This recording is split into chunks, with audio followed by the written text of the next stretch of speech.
नमस्कार दोस्तों, आज है हमारा डे 43 ऑफ आंसर राइटिंग। और आज हम लोग GS3 इकोनॉमी के एक टॉपिक को डिस्कस करेंगे। और इसके रिगार्डिंग दो क्वेश्चंस है और ये वही टॉपिक है जो हम पिछले कई दिनों से अपने शेड्यूल में इसी को डिस्कस कर रहे हैं, that is the GDP and inclusive growth. पहले इस टॉपिक के रिगार्डिंग सारे प्रीवियस ईयर्स के क्वेश्चन को फिनिश करेंगे, देन हम लोग नेक्स्ट टॉपिक पे मूव करेंगे। और दोस्तों, कल हम लोग करंट अफेयर से एक टॉपिक डिस्कस करेंगे। मैं आपको बता दे रहा हूँ कि recently prime minister Modi Ukraine गए थे, पूरे वर्ल्ड मीडिया ने इसको कवर किया, तो हम लोग उसी के रिगार्डिंग एक क्वेश्चंस को लेंगे करंट अफेयर से और उसको डिस्कस करेंगे, क्योंकि आपको पता है कि वो काफ़ी ज़्यादा हॉट टॉपिक है और मे भी यूपीएससी में पूछने का प्रोबेबिलिटी भी काफ़ी ज़्यादा है। तो आइए देखते हैं अब क्वेश्चन क्या है। देखिए, आज का पहला क्वेश्चन बोलता है कि economic growth in the recent past has been led by an increase in the labour productivity. देखिए, एक स्टेटमेंट है जो बोलता है कि पिछले कुछ सालों में, ठीक है, जो भारत में तेज़ी से इकोनॉमिक ग्रोथ देखने को मिला है, और वो जो इकोनॉमिक ग्रोथ है उसमें जो मेन फैक्टर है वो है लेबर का प्रोडक्टिविटी बढ़ना। ठीक है, प्रोडक्टिविटी बढ़ने के कारण इकोनॉमिक ग्रोथ देखने को मिला।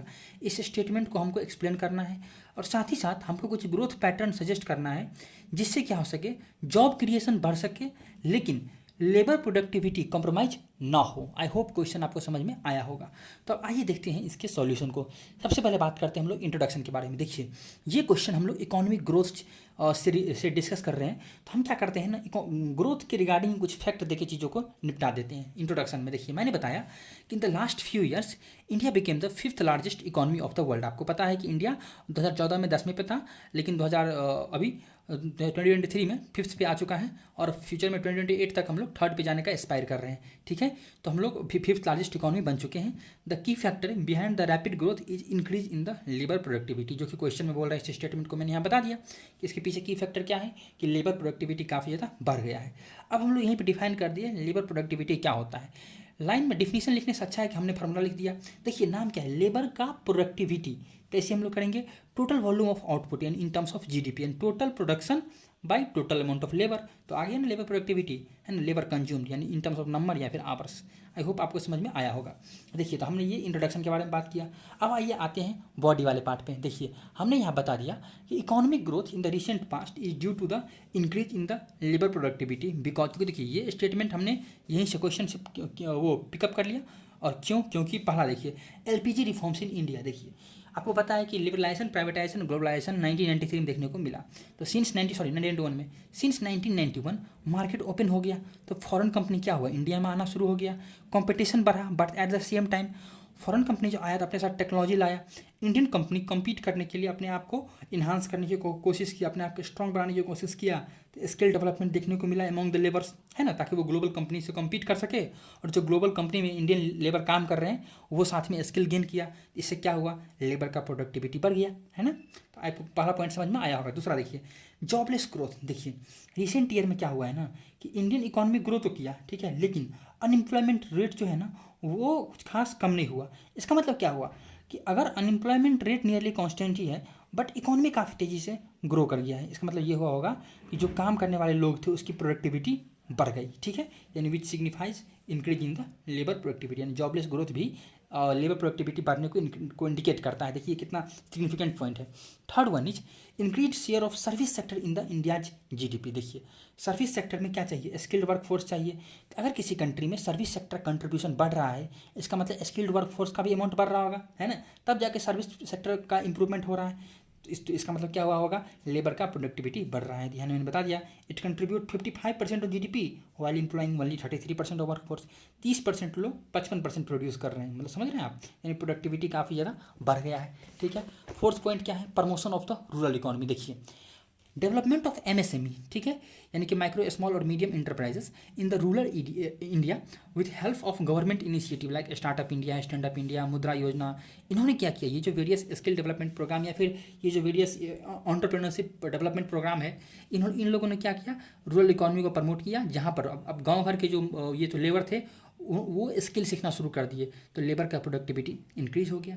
देन है development of the online culture. देखिए, इन पोस्ट पेंडेमिक या covid era work from home culture give flexibility to the workers and increase their efficiency and thus productivity. देखिए, पोस्ट कोविड इरा में क्या हुआ, लोग घर से काम करना शुरू कर दिए, तो अब आपके पास फ्लेक्सिबिलिटी है। जैसे देखिए, जैसे ऑनलाइन पढ़ने में फ्लेक्सिबिलिटी होता है, सिमिलरली वर्क फ्रॉम होम में भी काफ़ी ज़्यादा फ्लेक्सिबिलिटी है, तो उससे क्या हुआ, आप आराम से घर पर रह रहे हैं, काम कर रहे हैं, आपका एफिशिएंसी भी क्या हो जाएगा, बढ़ जाएगा, तो प्रोडक्टिविटी भी बढ़ जाएगा। तो ये 5 पॉइंट्स मैंने बताया कि किस तरह से रिसेंट ईयर्स में इंडिया का ग्रोथ हुआ, और वो ग्रोथ मेनली किसके कारण हुआ, लेबर की प्रोडक्टिविटी बढ़ने के कारण। अब देखिए क्वेश्चन का दूसरा part, growth pattern that will lead to creation of more jobs without compromising labour productivity. देखिए हमें कुछ ऐसे ग्रोथ पैटर्न सजेस्ट करना है जिससे जॉब क्रिएशन ज़्यादा हो सके बट लेबर की प्रोडक्टिविटी में कोई कॉम्प्रोमाइज़ नहीं हो सके। तो क्या क्या हम लोग सजेस्ट कर सकते हैं। पहला है, देखिए एक कमेटी का गठन किया गया था जिसका नाम है बाबा कल्याणी कमेटी। उन्होंने रिकमेंड किया था कि जो SEZ होता है, ठीक है, यानी कि जो SEZ होता है, तो अब उसको बताया गया था कि इसमें 3E का कॉन्सेप्ट लाया जाए। SEZ को रिमूव कीजिए और 3E कॉन्सेप्ट लाइए, that is the employment and economic enclave, ठीक है, ताकि क्या हो सके, एम्प्लॉयमेंट जनरेशन को प्रमोट किया जा सके। तो 3E के बारे में आप बात कर सकते हैं, एम्प्लॉयमेंट एंड इकोनॉमिक इनक्लेव, ठीक है। Second one is focus on the manufacturing sector. देखिए आपको पता होगा कि मैन्युफैक्चरिंग सेक्टर में क्या है, सबसे ज़्यादा जॉब्स हैं। तो इंडिया का ग्रोथ पैटर्न कैसा देखिए, इसको मैंने किस तरह से यहाँ पर रिप्रेजेंट कर दिया कि इंडिया का ग्रोथ पैटर्न सबसे पहले क्या था, 1991 से आने से पहले एग्रीकल्चर था, उसके बाद में डायरेक्ट शिफ्ट हो गया सर्विस सेक्टर पे। ये जो मैन्युफैक्चरिंग सेक्टर था ना, ये स्केप हो गया। तो जो सबसे ज़्यादा जॉब क्रिएशन वाला सेक्टर था वही क्या हो गया, स्केप हो गया। तो उस पर ध्यान देने की जरूरत है। तो labour intensive industry like textile industry, इसको हम लोग प्रमोट कर सकते हैं। और जो MSME है, जो कि MSME मैन्युफैक्चरिंग सेक्टर को प्रमोट करता है, देन उसमें भी काफ़ी ज़्यादा लेबर इंटेंसिव काम है, तो इस सबको हम लोग प्रमोट कर सकते हैं। देन है development of tier 2 and tier 3 city. देखिए यानी हम क्या कर रहे हैं ना, हमारे पास अभी गिना चुना शहर है, मुंबई है, दिल्ली है, कोलकाता है, चेन्नई है, बेंगलुरु है। तो ये सारे जो शहर है ना, यहाँ पर क्या है, सेंट्रलाइज डेवलपमेंट हो गया है। हम चाहते हैं कि इसको क्या कर दें, डिसेंट्रलाइज कर दें, ठीक है। यानी कि पेरीफेरी में जो टायर 2 टायर 3 सिटी है वहाँ पर इंडस्ट्री लगे, ठीक है। तो वही मैंने बता दिया कि डिसेंट्रलाइज डेवलपमेंट, जिससे कारण क्या होगा कि जो रूरल पीपल है वो टायर 2 टायर 3 सिटी में इजीली जा पाएंगे, क्योंकि टायर 1 सिटी उसके लिए भी महंगा पड़ता है वहाँ रहना भी, ठीक है। तो ये हो गया development of tier 2 and tier 3 city. Then है promotion of skill development programmes, जैसे में PM कौशल विकास योजना। तो इस सब चीज़ों से क्या हो सकता है, जो वर्कर्स है वो स्किल सीखेंगे तो और ज़्यादा प्रोडक्टिविटी बढ़ेगा, इकोनॉमिक ग्रोथ होगा, जॉब क्रिएशन होगा। नेक्स्ट है promotion of assemble in India for the world. देखिए ये तो एक तो 2018-19 का जो इकोनॉमिक सर्वे था उसमें भी इस टर्म का यूज़ किया गया था। उसके अलावा जो प्राइम मिनिस्टर मोदी के स्पीच है इस बार लाल किला से, वहाँ भी ये शब्द का यूज़ किए थे कि assemble in India for the world. अगर भारत में जैसे देखिए एप्पल क्या हो रहा है, जैसे बड़े बड़े कंपनी है, ठीक है, जैसे एप्पल चाइना से इंडिया में आ गया, तो अब भारत में बनेगा, वर्ल्ड में बिकेगा, वही है। तो more employment generation with skill development, दोनों काम होगा। तो इससे यही तो हम चाहते हैं ना, ठीक है। Next one is India being the world. अब देखिए ये हो गया आपका बॉडी वाला पार्ट, लास्ट में कंक्लूड कर देते हैं। India being the world most populous country have demographic dividend, सबसे ज़्यादा पॉपुलेशन है, सबसे यूथ पॉपुलेशन है, तो क्या हो सकता है, हमारे पास डेमोग्राफिक डिविडेंड है, which can be utilize to be the third largest economy. अगर जिसका सही तरह से इस्तेमाल करें तो हम 2028 तक थर्ड लार्जेस्ट इकोनॉमी इजीली बन जाएंगे, along with inclusive development of the people, ताकि लोगों को रोजगार भी मिले। ऐसा नहीं केवल एम्प्लॉयमेंट जनरेट हो तो लोगों को रोजगार मिले ही ना, ठीक है। तो आइए हम लोग बात करते हैं आज के दूसरे क्वेश्चन पे, सेम चीज GDP एंड इंक्लूसिव ग्रोथ से, ये भी इंडियन इकोनॉमी का क्वेश्चन है। देखते हैं क्वेश्चन क्या है, बहुत ही आसान सा क्वेश्चन है। Explain intra generational and inter generational issues of equity from the perspective of inclusive growth and sustainable development. देखिए हमको बताना है कि जो इंट्रा जनरेशनल और इंटर जनरेशनल इक्विटी है, ठीक है, हम लोग समझेंगे क्या होता है इक्विटी, इसमें क्या क्या इशू है, क्या क्या प्रॉब्लम है, ठीक है, इसके लिए, इसके डेवलपमेंट के लिए क्या क्या प्रॉब्लम है, हमको दो पर्सपेक्टिव से डिस्कस करना है, एक इंक्लूसिव ग्रोथ और दूसरा सस्टेनेबल ग्रोथ, ठीक है। तो आइए सबसे पहले समझते हैं कि इक्विटी का मतलब क्या होता है। देखिए इक्विटी का मतलब होता है just fair and equitable distribution of resources and benefits of opportunity. देखिए आप लोग सुने होइएगा, इक्विटेबल का मतलब हुआ जिसको जितना चाहिए उतना दिया जाए। बहुत ही फेमस एग्जांपल हम पहले भी दे चुके हैं कि अगर मान लीजिए यहाँ पर क्रिकेट का मैच चल रहा है, एक विंडो है, यहाँ पर 3 आदमी खड़ा है, एक बहुत ही लंबा है, तो लंबा आदमी को यहाँ से कोई भी यहाँ पर सपोर्ट की जरूरत नहीं है। एक मीडियम हाइट का आदमी है तो इसको मैंने क्या किया, यहाँ पर एक बड़ा सा बॉक्स दे दिया, और एक बहुत छोटा हाइट का आदमी है तो उसको क्या, उसको 2 बॉक्स चाहिए। तो यहाँ पर क्या हुआ, ये इक्वल नहीं है बट इक्विटेबल है। तो वही बताया है इक्विटी क्या है, equity means just fair and equitable distribution of resources and benefits of opportunity, ठीक है, ताकि सबका डेवलपमेंट हो सके। अब देखिए ये जो इक्विटी है ये 2 टाइप का हो सकता है, इंट्रा जनरेशनल इक्विटी और इंटर जनरेशनल इक्विटी। इंट्रा का मतलब क्या होता है, एक ही जनरेशन के अंदर में, इंटर मतलब ये जनरेशन, फिर इसके बाद इसके बाद इसके बाद इस तरह से, that is the next generation. अब देखिए हम बॉडी वाले पार्ट, सॉरी ये जो क्वेश्चंस का इंट्रो था उसी में इसको अटैच कर दे रहे हैं कि दोनों में डिफरेंस देखिए। Intra generational equity deals with distribution of resource and opportunity within a single generation, एक ही जनरेशन में रिसोर्स का distribution. Inter generational equity deals with distribution of resource and opportunity across the different generation. देखिए inter generational equity क्या है, concern with the needs and right of all member of society irrespective of the age, gender, race etcetera, मतलब society के सभी member को equitable चीज़ें मिलना चाहिए। इसमें क्या है, concern with the need and right of the future generation, देखिए future generation along with the fulfilling the need of current generation, current generation need को फुलफिल कीजिए बट फ्यूचर के बारे में भी सोचिए। अब देखिए इसमें क्या था इंट्रा में कि सोसाइटी के सभी मेंबर का ये वेलफेयर हो सके, इसका मतलब इंक्लूसिव ग्रोथ पे फोकस करता है ना, it comes close to the inclusive growth. जबकि ये फ्यूचर जनरेशन का टेंशन लेता है, यानी कि इसमें सस्टेनेबल ग्रोथ पे फोकस करता है। आई होप समझ में आ गया होगा। अब देखिए इशूज एसोसिएटेड विद ये इंट्रा जनरेशनल इक्विटी, क्या क्या इशू है इंट्रा जनरेशन से, यानी विद इन अ जनरेशन। पहला है ग्रोइंग इनकम डिफरेंस। मैंने यहाँ पे सिंपल एक लाइन लिख दिया क्योंकि मेरा आंसर 150 में होना चाहिए।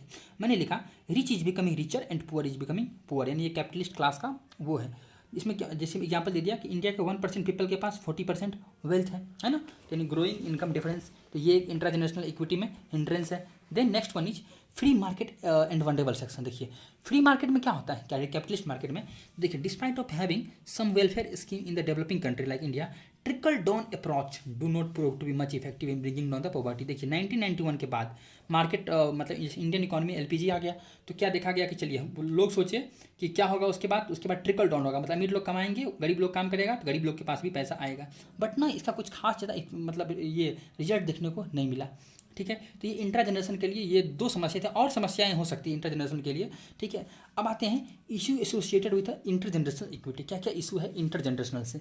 पहला है global warming and climate change. देखिए जो डेवलप्ड कंट्री है वो तो ऑलरेडी डेवलप्ड हो चुके हैं कई जनरेशन पहले। ब्रिटेन में इंडस्ट्रियल रिवॉल्यूशन तो बहुत पहले आ चुका था। ठीक है, तो वो लोग पहले डेवलप हो चुके हैं, जबकि जो डेवलपिंग कंट्री है, जो डेवलप्ड है वो पहले डेवलप्ड हो गए। डेवलपिंग कंट्री लाइक इंडिया हुआ, चाइना भी कर सकते हैं, अलॉन्ग विद दैट जो आसियान कंट्री है, जो अफ्रीकन कंट्री है, वो लोग अभी डेवलप्ड हो रहे हैं। तो डेवलप्ड कंट्री क्या है, देखिए मैंने बता दिया developed country became developed by doing pollution before centuries. ठीक है, and now pressurising current generation of developing country कि नहीं भाई नॉट टू डू सो, आपको नहीं पॉल्यूशन फैलाना है, आपको कोयला का यूज़ नहीं करना है, आपको रिसोर्स का इस्तेमाल नहीं करना है। तो ये तो गलत है ना यार। इससे क्या हुआ कि इससे इंट्रा जनरेशनल इक्विटी भेदभाव हो रहा है फिर तो। देन है इन्वायरमेंटल डिग्रेडेशन। देखिए मैंने यहाँ बता दिया कि growing population and human greed, ठीक है, is destroying the earth resource. ठीक है, एंड अपॉर्चुनिटीज, अर्थ रिसोर्स और अपॉर्चुनिटी दोनों को ग्रोइंग पॉपुलेशन डिस्ट्रॉय कर रहा है without concerning about the future generation. तो ये दो समस्या मैंने बता दिया इंटर जनरेशनल इक्विटी से।